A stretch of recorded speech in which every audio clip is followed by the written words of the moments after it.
Okay, if you find your investing notes, guided notes, there's not a specific location for this. So you can find a empty space, you can wherever it might be conducive for you, and just take your own notes, draw diagram, whatever you need to do. Okay, we're going to talk about um, different investment strategies. And yesterday we started by just basing them on specific levels from that risk pyramid. So if you think about that, okay, up at the top, here's your pyramid. Okay, so here's where that high risk investments would be. Here's where that moderate, medium, um, levels two and threes would be. And then here's down at the bottom where you'd have your primarily level two and level ones. Okay, so it's a matter of figuring out where you personally would like to be or where you kind of feel yourself fitting. Okay, and these are recommendations from financial gurus. Essentially, what it is if you think about the high risk top of your pyramid, okay, um, more for those younger investors where you can have time to recoup if you lose some money. So, what they would recommend is if you consider yourself in that high risk, aggressive type of investor, you would probably be looking at about 80% and 20%. So, it refers to stocks. Really, this is that riskier type of investment. 20% bonds, these are the not so risky investments. So even though it's referred to as stocks, bonds, that's kind of how they lump things. So if you're an aggressive, high risk investor, you're going to have a high percentage of your money in those riskier investment types. Moderate, you're in that middle. You still want things to grow, but you want to also have some things that are safe, maybe because you're going to use it towards a child's college, okay, or whatever it might be. So then they say you're probably going to look at 60% in that riskier type of category, and then 40% in a safer category. And then the conservative, this is when you're getting closer to retirement, so you don't want to lose that potential income. So it's basically flip-flopped from the high risk.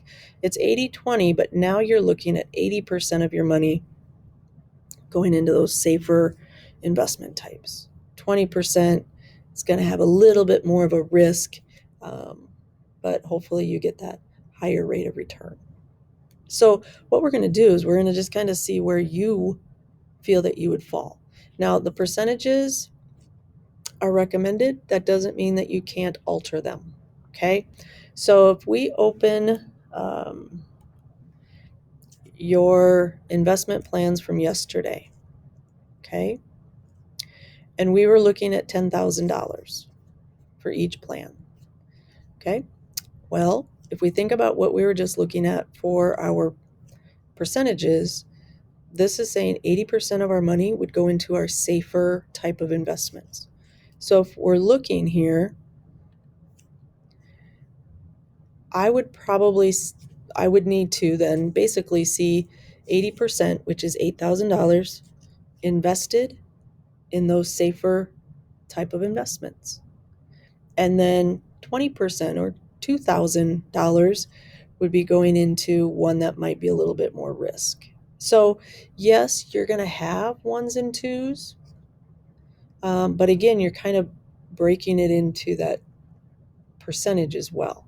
So, you don't have to redo this, but if you have amount that says $7,500 and it's going into a level two, okay, then that wouldn't really match up because level twos are going to be a little bit riskier and that wouldn't necessarily fit if we're a conservative person.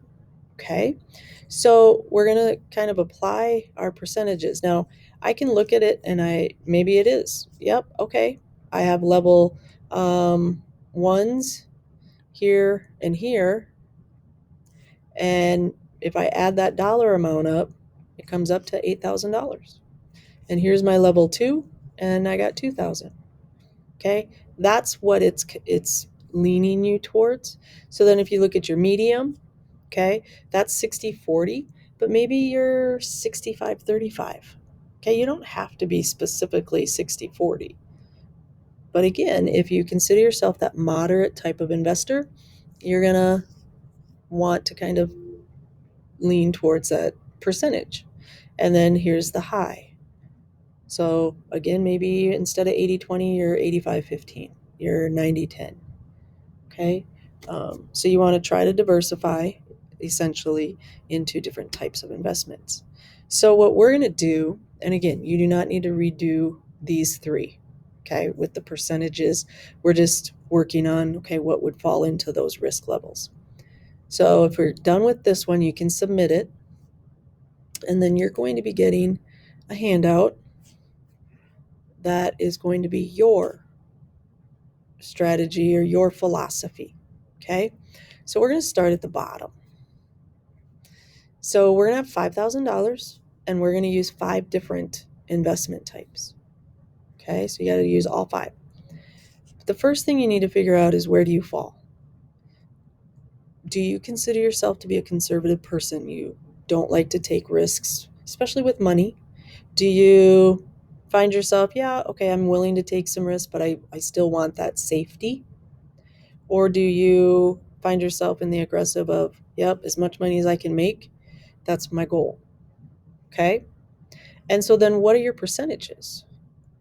So if I consider myself to be moderate, okay, bold it, you'd circle it, whatever it might be. Okay, so now my percentages are what? Are my percentages 60-40? Maybe I'm 55-45. Okay. And then you got to figure out, okay, if I'm 60%, how much dollars does that mean? Okay. I got to figure out 60% of $5,000.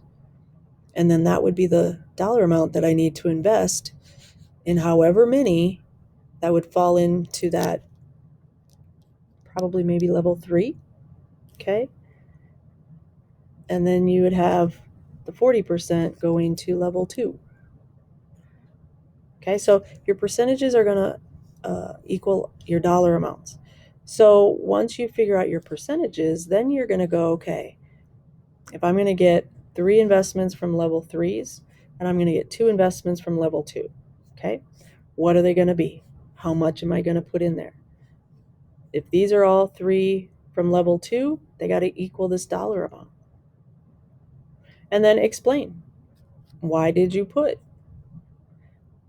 the dollar amount into what you did? Maybe explain the highest and the lowest, or however you want to go about that. Okay. So essentially you're coming up with your own philosophy. So this is going to get turned in when you're finished with it. Okay. So the investment strategies from yesterday are due by class time, by the end of class tomorrow. The worksheet that you started last week, that should be able to get turned in today. And then your own personal investment should be ready to go by tomorrow at the end of class. Most of you will have it done today.